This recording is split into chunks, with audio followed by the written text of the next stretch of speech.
Okay, I'm going to read chapter 16. You need to follow along and read as I read. We're going to do chapter 16 and then we'll talk about the chapter afterwards. Okay, I had to fight like a tiger to wake up the next morning. The first thing I saw was those horses thumbtacked all over the wall. I stretched and noticed my shirt was off. I kicked my legs and could tell I was under the covers with one sheet underneath me and one sheet on top of me with my pants off too. Boy, I must have really been tired last night. I couldn't even remember getting undressed and getting between the sheets, but that explained why I was sleeping so hard. I found out that one of the rich people's secrets, sleeping with two sheets puts you out like a baby that's been rolled around in an automobile. I looked over and I thought I was dreaming. My clothes were all folded up in a neat pile, the same way Mama used to fold them when she'd go to work before I got up. I blinked my eyes a couple of times because it looked like there was a note on my clothes. Mama would always leave me a note that said something like, "Dear Bud, please be neater. See you tonight. I love you." My eyes started getting all stingy, but I blinked them a bunch more times and the note disappeared. I kept blinking, but the pile of clothes stayed right there where it was. Oh, shucks. Miss Thomas must have come in at night and undressed me and put me in bed. I bet she got a real good look at my legs. I got up as quiet as I could and put my clothes back on. I could hear laughing and talking coming downstairs. Right when I got near the kitchen door, I could hear Herman E. Calloway saying, "So that's how the cookie's going to crumble." Miss Thomas said, "You have no idea how bad these orphanages can be. It's no place to be raised. I can't believe you. You'll take care of any stray dog wandering through this neighborhood. But when it comes to a child, all of a sudden you have no sympathy. You might not have been paying attention, but we agreed last night that we were going to do about that boy, and that's what we're sticking to." Uh-oh, I was glad I didn't take anything out of my suitcase, because it looked like I might be making a break for the street again. Herman E. Calloway said, "Like I said, I'm going to find out what the real story is in Flint, and then we'll see." Miss Thomas said, "That's fine. I believe the child. You, above all, should know that I've got a sense when it comes to someone lying." Uh-oh, I'd have to remember that. She kept talking. "Until we've heard otherwise from Flint, he's staying right here." The fourth voice said, "Well, I'm glad to hear it. That means I didn't go digging around the basement for nothing. I think he's going to really like this." It was Steady Eddie, and it sounded like he had something for me. I ran back up the steps on my tiptoes and down the hall to the little dead girl's room. I stood outside the room and closed the door loud enough that they could hear it downstairs. I clumped down the hall to the door that Miss Thomas said was the bathroom. When I was done, I pulled on a chain that made the water come down. The loud noise made me jump back. Man, these inside the house outhouses were hard to get used to. I washed my hands with running hot water and closed the bathroom door kind of loud. I clumped down the stairs, stopping a couple times to yawn real loud. When I walked into the kitchen, they all had looks on their faces like they hadn't been talking about me at all. I said, "Good morning, Mr. Calloway," but I really didn't mean it. Then I said, "Good morning, Miss Thomas.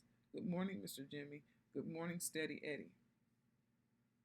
I noticed right away that Miss Thomas didn't have all her diamond rings on. I guess it would have been hard sleeping with them flashing lights up at you. She must have to keep them closed up in a box that the sparkles can't get out. I noticed too that even without the rings, Miss Thomas still had to be the most beautiful woman in the world. They smiled and said, "Good morning, Bud," except Mr. E. Holloway. He got up from the table and said, "I don't like the way Luden is sounding. I'm going to have a look at her plugs." We went outside through a door at the back of the kitchen. Miss Thomas said, "Bud, we just about given up on you. Do you usually sleep till noon?" "Afternoon, man." I couldn't believe it. I slept as long as those rich folks in the moving pictures. No, ma'am. That's the first time I ever did that. She said, I know you must be starving, but if you can hold out for another half an hour or so, Mr. Jimmy's going to make everyone's lunch. Think you can wait? Yes, ma'am. A half an hour wasn't nothing to wait, no matter how hungry you were. Mr. Jimmy said, so what's the scoop, little man? I don't know what that meant, so I said, nothing, sir. Eddie said, how'd you sleep, kiddo? Great, sir. Oops, I forgot I wasn't supposed to call the bandman sir. He said, cop a squat. And he pointed at a chair and guessed that meant sit down. So I did. Miss Thomas says, were your ears burning last night, bud? Man, all these Grand Rapids people really do talk funny. I only came from the other side of the state, and it was like they talk some strange language out here. I said, what, ma'am? She said, there's an old saying that when people talk about you behind your back, your ears start to get real warm, kind of like they are burning. I said, no, ma'am. My ears felt fine. She said, well, they should have been burning. You were the subject of a very long conversation last night, but as sound asleep as you were, I really not all that surprised you didn't notice. I had to check your pulse to make sure you were still alive. Shucks, I knew it. She did come in when I was conked out and took my doggone pants and shirt off and put me there. Man, this was real embarrassing. Miss Thomas said, Mr. Calloway and the band and I talked about you for a long time. We've come up with something we want to discuss with you, but we need your help in deciding what to do. Uh-oh, that was Rules and Things number 36 or something that meant that I was going to have to get ready to go fetch something for her. I said, yes, ma'am. She said, we've got to talk to some people in Flint first, but if they say it's all right, we are hoping that you'd stay here in Grand Calloway Station for a while. A gigantic smile split my face in half. Miss Thomas said, I'm going to assume that that smile means yes. I said, yes, ma'am. Thank you, ma'am. Miss Thomas said, before that grin gets stuck on your face, let me tell you, you're going to have lots of chores and things to take care of around here, but you'll be expected to pull your own weight the best you can. We all like it very clean house, and none of us are too used to having children around. So we're all going to have to learn to be patient with each other. There's one person in particular that you're going to have to be very patient with. Do you know who I mean? I sure did. Yes, ma'am, it's Mr. Calloway. She said, good boy, give him some time. He really needs help with a lot of different things. He swears someone's adding weight onto his bass fiddle as he of his every year, but he's just getting older. He can use some young, wide hands to help him around. Think you can do that? Now I knew for sure she'd looked at my legs. She must have thought I was a real weakling. I said, yes, ma'am, my legs are a lot stronger than they look. Most folks are surprised by that. Miss Thomas said, I don't doubt that at all. But I'm not worried about your body being strong. I'm more concerned about your spirit. Lord knows Mr. Calloway is going to give it a test. I said, yes, ma'am, my spirit's a lot stronger than it looks, too. Most folks are really surprised by that. She smiled and said, very good. But you know what, Bud? What, ma'am? I knew you were an old toughie the minute I saw you. I smiled again. She said, our schedule's pretty heavy for the next couple of months. And then come September, we'll have to see about school for you. But we'll be doing a lot of traveling right around Michigan, so I hope you don't mind long car trips. No, ma'am. She said, that's great, Bud. Something tells me you are a godsend to us. You keep that in mind all the time, okay? Yes, ma'am. Then she did something that made me feel strange. She stood up, grabbed both of my arms, looked right hard in my face, just like Mama used to, and said, really, Bud, I want you to always keep that in mind.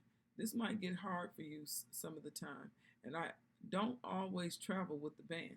so I don't want you to forget what I'm telling you. I said, no, ma'am, I won't. Steady Eddie said, since you're going to be a part of the family, there are some things we've got to talk about. Now, I've noticed the tied up grip you keep it on that old suitcase of yours. I need to know how attached to it you are. I carry it with me everywhere I go because all my things are in there. I wasn't sure if I liked the way this talk was going. Steady Eddie said, that's what I need to know. Are you attached to the suitcase or is it the things inside that are important? I never thought about that before. I'd always thought of the suitcase and the things inside together. I said, the things I got from my mother are the most important things. He said, good, because if you're going to be traveling with us, it just wouldn't look too copacetic for you to be carrying that ratty old bag. He reached under the kitchen table and pulled out one of those funny looking suitcases that the band kept all their instruments in. This one looked like a baby one to his. He put it on the table, opened it, and said, since you're going to be traveling with Herman E. Calloway and the Worthy Swarthies, which is known far and wide as a very classy band, it's only fitting that you quit carrying your things in that cardboard suitcase. This is my old alto saxophone case. I've been hanging on to it for 3 years now, ever since the horn got stole right off the stage in Saginaw. But it doesn't look like I'm ever gonna get it back. So I figured you might as well keep your mama's things in it. Wow, thank you, Steady Eddie. I pulled my new suitcase over to me. The inside of it had a great big dent where Steady Eddie's saxophone used to go.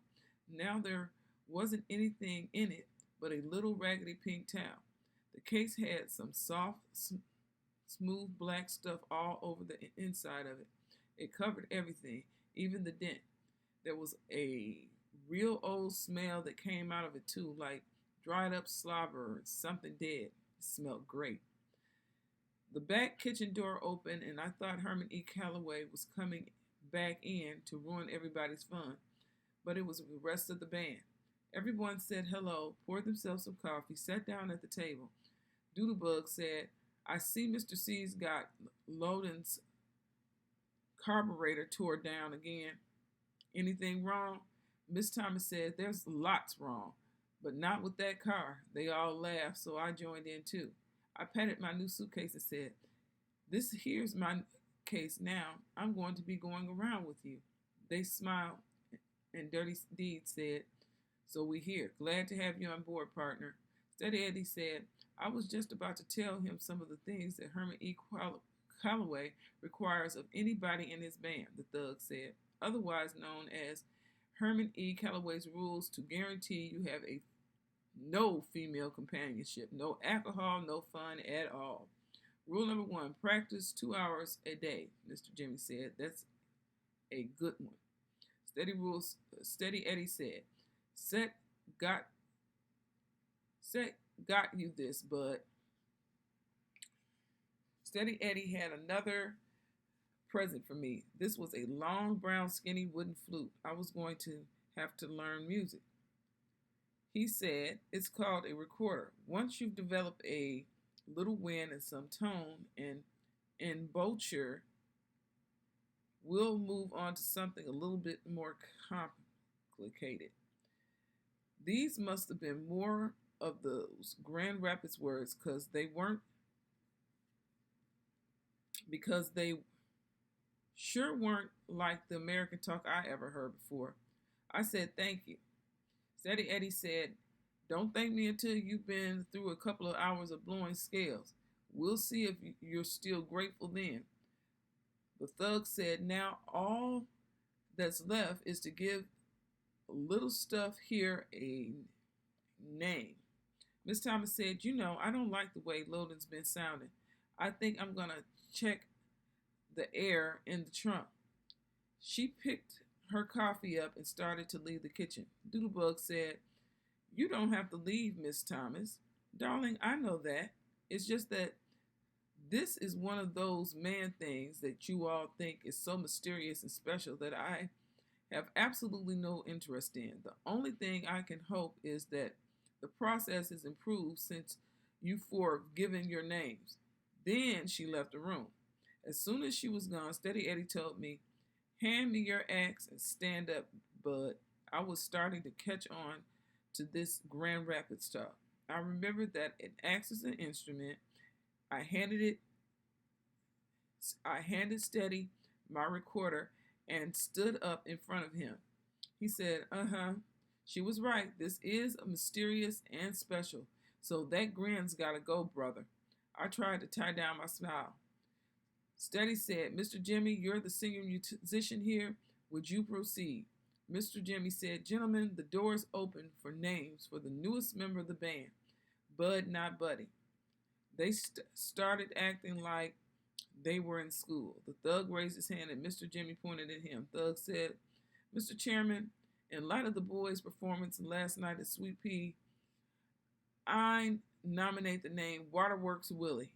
Shucks, I was hoping they'd forgotten all about that. Mr. Jimmy said, "You're out of order, Douglas." Steady raised his hand. "Mr. Chairman, this boy's obviously going to be a musician. He slept until 12:30 today, so I suppose we call him Sleepy." Mr. Jimmy said, "The name Sleepy is before the board. Any comments?" Dirty Deed said, "Too simple. I think we need something that lets folks know about him, how slim the boy is." Doodlebug said, "How about the bone?" Steady said, "No, not enough class. He needs something so people will know right off the boy got class." Mr. Jimmy said, "How do you say bone in French?" French always makes things sound a lot classier. The thug said, "That's easy. Bone in French is la bone." Doodlebug said, "La bone, nah, it don't have a ring to it." Steady Eddie said, "I got it. We'll compromise. How about Sleepy La Bone?" I couldn't tie the smile down anymore. That was about the best name I've ever heard in my life. Mr. Jimmy said, "Let's try it out. Ladies and gentlemen, thank you very much for coming out on this cold November night. This night that will live for in history. This night that for the first time on any stage anywhere, you have listened to the smooth saxophonal musings of that prodigy of the reed, Mr. Sleepy LeBone." The crowd broke out clapping. The thug said, "What can I say about Bang?" Dirty Deed said, "You nailed him." Doodlebug said, "That is definitely smooth." Steady said, "My man." Mr. Jimmy said, "Kneel down, young man." I got down on one knee. Mr. Jimmy tapped me on the head 3 times with my recorder and said, "Arise and welcome to the band, Mr. Sleepy LeBone." I got off my knee and looked at my bandmates. Sleepy LeBone, shucks. That was the kind of name that was enough to make you forget folks had ever called you Buddy or even Clarence. That was the kind of name that was enough to make you practice for 4 hours every day, just so you could live up to it.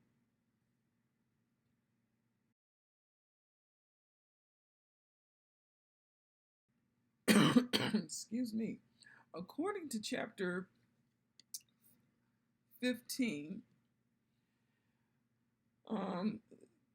look like things are turning around for Bud. So according to Miss Thomas, she asked Bud if his ears were burning. Now, that's one of those things that were like a simile when we use figurative language, when things are, of course, your ears are not literally burning, but it's just an old expression. And it means when somebody is talking behind your back. Sometimes you just have a feeling. So that's what she asked. So Steady Eddie gives Bud a gift, and it turns out to be a new suitcase because he said his one that he had was raggedy, and it was saying that the band had class and they expected people to look a certain way. Okay, Miss Thomas said, "I know that this is just one of those man things you all think is so mysterious and special, and that I have absolutely no interest in. What was she referring to? Well, she was referring to their ritual of giving nicknames, and I guess that was something that was special among the band members, and that's not something she took in. Um, what was Bud's new nickname? They gave him a new nickname, and they decided with the Sleepy Le Bon, a little French, and then because he slept so hard. And that would conclude. It looks like Bud is going to be, if everything goes well, he has a new family.